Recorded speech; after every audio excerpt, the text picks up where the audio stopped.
কত দিরহাম? 160 দিরহাম।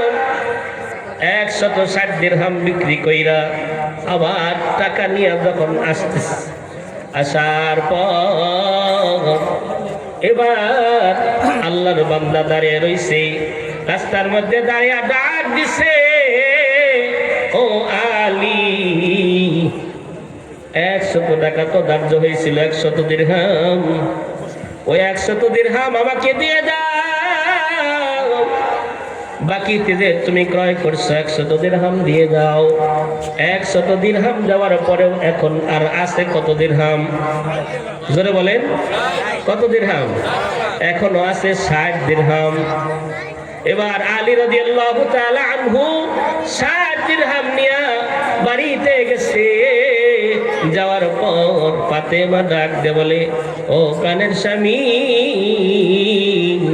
ওড়নার দাম তো এই পরিমাণ হওয়ার কথা না, আপনি এত টাকা কোথায় পাইলেন? হযরতে আলী ডাক দিয়ে বলে, আমি আজকে একটা ব্যবসা করছি। সুবহানাল্লাহ। আমি কি করছি? একটা ব্যবসা করছি, তিজারত করেছি, আমার এই পরিমাণ লাভ হয়েছে। ফাতেমা দেখেন, ফাতেমা কেমন মানুষ, ওই পরিমাণ দাম হবে না ফাতেমা নিজেও জানে। আমাদের স্ত্রীরা যদি যত বেশি নিয়ে দিতে পারি ততই বেশি খুশি। কথা বলেন না কেন? কোনোদিন জিজ্ঞাসা করে না কোথা থেকে আনলেন, যত দিবেন ততই খুশি, না দিতে পারলেই বেজার। কত ধরনের কথা, আমার মতো মানুষ নাকি তার কাছে বোঝা কথা কয় না কেন? এরকম না? কিন্তু ফাতেমা জিজ্ঞেস করে, এই পরিমাণ তো হওয়ার কথা না, এত পাইলেন কোথায়? আলী বলতেছে, আমি তিজারত করছি, ব্যবসা করছি। সুবহানাল্লাহ কোন? আল্লাহু আকবার। এবার আলী নবীজির কাছে গিয়া ডাক দেয়া বলে, আজকে একটা ব্যবসা করছি।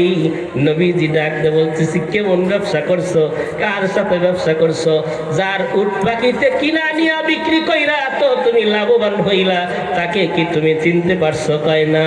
সে ছিল জিবরাইল। সে কে ছিল? জিবরাইল। আর একজন ছিল মিকাইল। ও আলী, তুমি তো চেনো নাই। আল্লাহ রাব্বুল আলামিন তোমার দানের হালাত দেইখা, তোমার দানের অবস্থা দেইখা, তোমার ঘরে খাবার নাই সেই চিন্তা তোমার নাই। তোমার কাছে ভিক্ষুক যখন চাইছে, তুমি যে 6 দিরহাম বিক্রি করছিলা সব তুমি দিয়ে দিছো। আমার আল্লাহ এত খুশি হয়ে গেছে, এত খুশি হয়ে গেছে। আমার আল্লাহ নিজেই তো বলছে, মান জাআ বিল হাসানাতি ফালাহু আশরু আমসালিহা। যেই ব্যক্তি একটা নেকের কাজ করবে, যেই ব্যক্তি এক টাকা দান করবে, আল্লাহ রাব্বুল আলামিন তাকে 10 গুণ বাড়িয়ে দিবে।